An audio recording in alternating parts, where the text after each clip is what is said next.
తీర్థయాత్ర కార్యక్రమానికి స్వాగతం. కలౌ చిండీ వినాయకౌ. కలియుగాన త్వరగా ప్రసన్నులయ్యేవారు పార్వతీసుతుడు వినాయకుడే అని వేదవాక్కు. అందుకే ఈ కలియుగాన అనేక ప్రాంతాలలో విఘ్ననాయకుని మందిరాల నిర్మాణం, వినాయక నవరాత్రులు ఎంతో ఘనంగా జరపడం ఓ ఆనవాయితీగా సాగుతోంది. ఆ పరంపరలో భాగంగా దాదాపు 470 ఏళ్ల నాటి మహాగణపతి విగ్రహం మూల విరాట్టుగా గోవాలో ఓ ఆలయం ఉంది. గోమాంతక క్షేత్రంగా పురాణాల్లో ప్రసిద్ధికెక్కిన నేటి గోవాలో పనాజీ మార్సెల్ ప్రాంత ఖండోలా క్షేత్రంలోని శ్రీ మహాగణపతి ఆలయాన్ని నేటి తీర్థయాత్రలో వీక్షిద్దాం.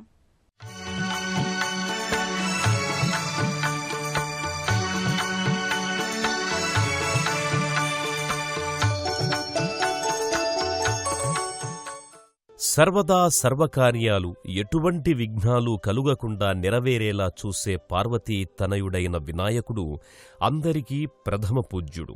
ఆ వినాయకుడు అన్ని చోట్ల లంబోదరునిగా, ఏకదంతునిగా, మూషిక వాహనునిగా దర్శనమిస్తాడు. భక్తులు సభక్తికంగా దర్శించుకుని అర్చించుకుంటారు. అలా గణేశుని ఆరాధించుకోవడం సర్వసాధారణమే. కాని గోవా రాష్ట్ర పనాజిం ప్రాంత మర్సెల్ ఖండోలా క్షేత్రంలోని మహాగణపతి మూలవిరాట్ దర్శనం మాత్రం విలక్షణం.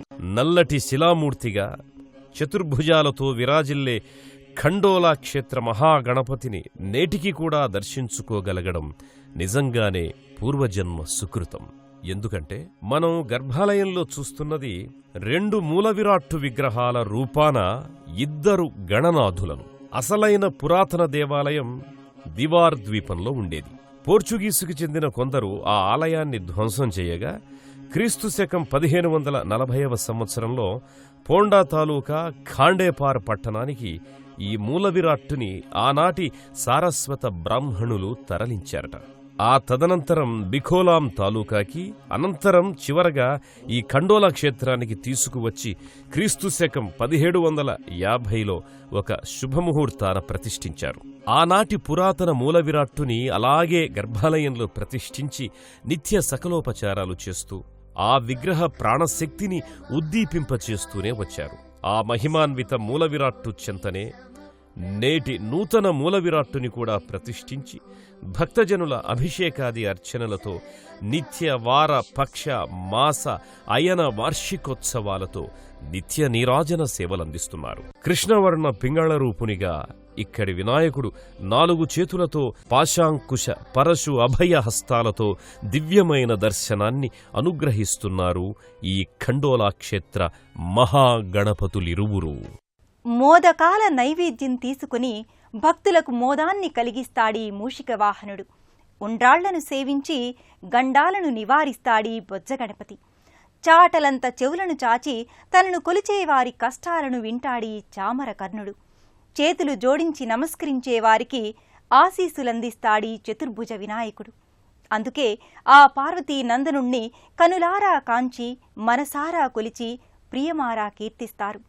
గర్భాలయంలో కొలువైన ఆ మహాగణపతిని ఎంతో దూర తీరాల నుంచి వచ్చిన వారు దర్శించుకుంటారు, భక్తి కొలది అర్చించుకుంటారు. వక్రతుండ మహాకాయ కోటి సూర్య సమప్రభ నిర్విఘ్నం కురుమే దేవ సర్వకార్యేషు సర్వదా. గర్భాలయంలో ఆ వక్రతుండ మహాకాయుడు 2 మూలవిరాట్టులుగా ఆసీన భంగిమలో చతుర్భుజులై దర్శనమిస్తున్నారు. నల్లని మృణ్మయ శిల్పంగా వక్రతుండుడై ఆ ఏకదంతుడు భక్తుల సంగే సర్వపూజలను స్వీకరిస్తుంటాడు. ఓ రజత మంటపాన వెండి ఛత్రం కింద ఆ పార్వతీనందనుడు ఎంతో దూర ప్రాంతాల నుంచి కోరి అర్పించుకునే వారందరికీ చక్కటి దర్శనాన్ని అనుగ్రహిస్తున్నాడు. ఆ రజతవర్ణ మంటపంపై పలు లతలు, మయూరాలు, అటూ ఇటూ హనుమ గరుత్మంతుల ప్రతిమలు చెక్కబడి ఉంటాయి. నాగపాశం, గొడ్డలి, అభయ వరద హస్తాలతో ఉండే ఈ నూతన మూలవిరాట్ గణేశునికి మరో విలక్షణమైన ఏర్పాటేమిటంటే శివునికి మల్లే ఆకాశధారా పాత్రలోంచి నిరంతరం జలాభిషేకం ఈ గణపయ్యకు జరగడం.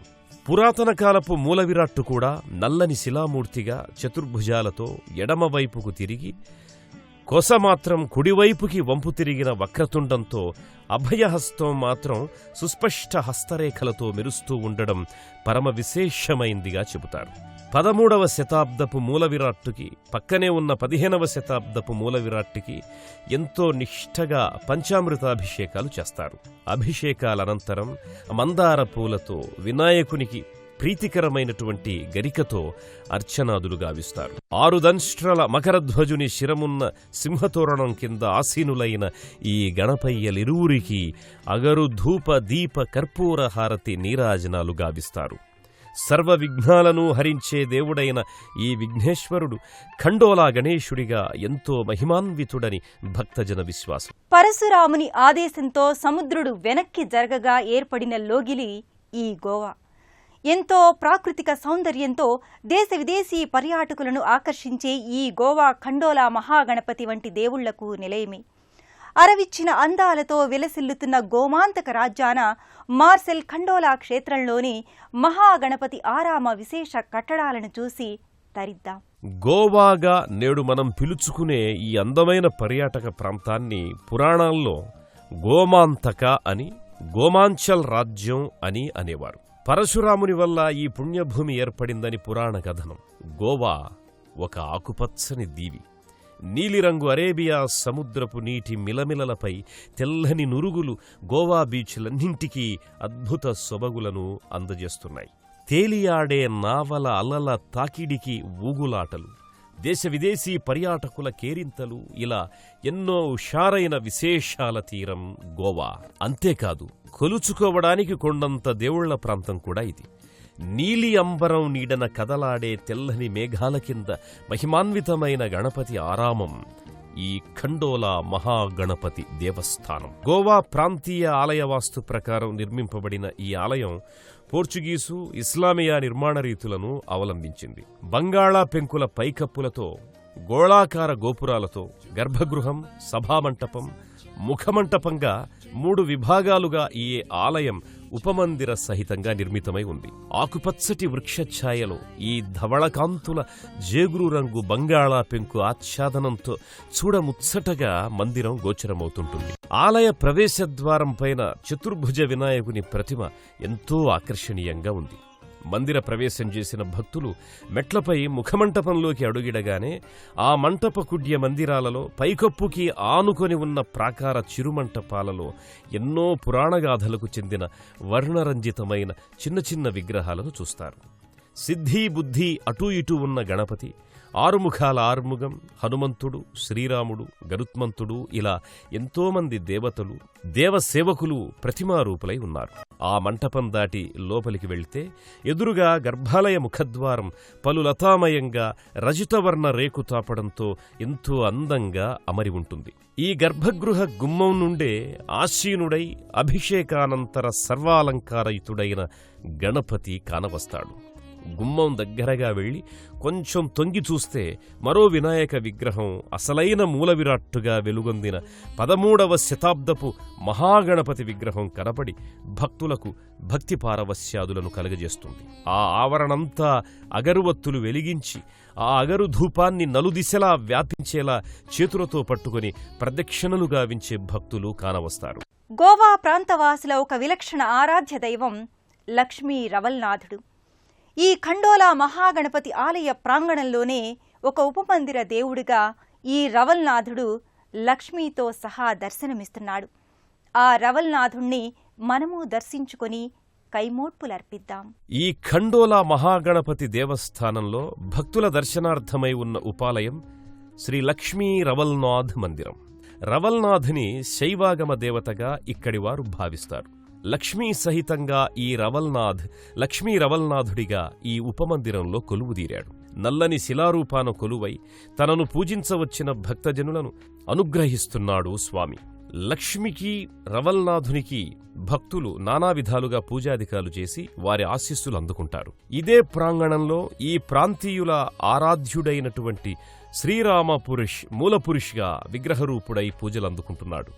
మరో ఉపమందిర దేవతగా శివానుచరగణంలో ప్రముఖుడైనటువంటి కాలభైరవుడు కొలువై ఉన్నాడు. శివశివమూర్తివి గణనాథ అని కొలుచుకునే శైవాగమ సంప్రదాయ దేవుడైన గణపతి కోవిలలో వైష్ణవావతార దేవుళ్ళు కూడా ఉపాలయ దేవతలుగా కొలువయ్యారు. ప్రత్యక్ష దైవమైన సూర్యనారాయణ భగవానుడు, లక్ష్మీనారాయణులు కూడా ఇదే ప్రాంగణంలో ఉపమందిర దేవతలుగా పూజలందుకుంటున్నారు. ఇదే ఆలయ ప్రాంగణంలో అనేక దేవీ దేవతల రూపాలు విలసిల్లుతున్నాయి. వరుసగా నిర్మితమైన ఉపమందిరాలను దర్శించుకుంటూ వచ్చే భక్తులకు మరో ఉపమందిరాన శ్రీ లక్ష్మీనారాయణులు, శ్రీ సూర్యభగవానుడు కొలువైన మందిరానికి చేరుకుంటారు. శ్రీలక్ష్మీదేవి, శ్రీమన్నారాయణులు ఇరువురు ఒకే శిలలో మలచబడ్డ మూర్తిగా దర్శనమిస్తారు. ఆ విగ్రహం పక్కనే మరో విగ్రహంగా ప్రత్యక్ష దైవమైన శ్రీ సూర్యభగవానుడు పూజలందుకుంటున్నాడు. గోమాంతక ప్రజల ఇష్టదేవి శాంతదుర్గాదేవి, జగదంబిక అవతారమే అయిన ఆ శక్తిమాత అంశావతారం ఈ ప్రాంత ప్రజల ఇష్టకామ్యార్థాలను నెరవేర్చే తల్లిగా కొలువైంది. ఆ శాంతేరి శాంతదుర్గామాతను, శైవానుచర గణమైన కాలభైరవుణ్ణి మనము కూడా దర్శించుకుందాం. గోమాంతక ప్రజలు నమ్మి కొలిచే మరో అపురూప అమ్మవారు శాంతదుర్గాదేవి. ఆ మాతను శాంతేరీ మాతగా కూడా పిలుచుకుంటారు. ఆ తల్లి ఈ ఆలయంలో ఒక ఉపమందిర దేవేరిగా విలసిల్లుతోంది. నిండారా పూమాలలు, తగు ఆభరణాలతో అలంకృతమైన శాంతదుర్గాదేవికి సకల విధాల అర్చనలు చేసి అమ్మవారి కృపకు పాత్రులవుతారు భక్తులు.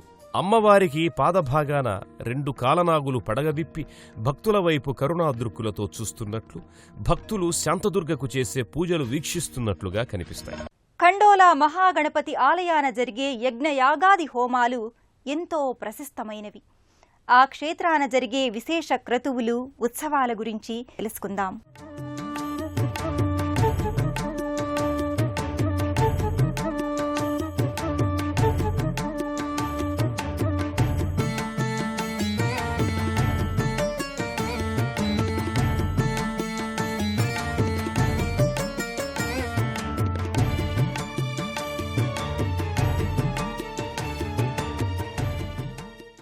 ఎలుకనెక్కి ఎల్లలోకాలు సంచరించే వక్రతుండ మహాకాయుడైన వేల్పు ఈ బొజ్జ వినాయకుడు. గడ్డి పరకలు 4 వేసి గం గణపతియే నమః అని ప్రార్థిస్తే చాలు మన గండాలను తొలగించి శుభాలను కలుగజేస్తాడు. అటువంటి వినాయకుడు ఖండోలా మహాగణపతిగా మనకు, మనలాంటి వారికి ఎల్లప్పుడూ నిర్విఘ్నంగా కార్యసిద్ధిని కలుగు చేస్తూనే ఉండాలని కాంక్షిద్దాం. మరో క్షేత్ర దర్శనంతో మళ్ళీ కలుసుకుందాం.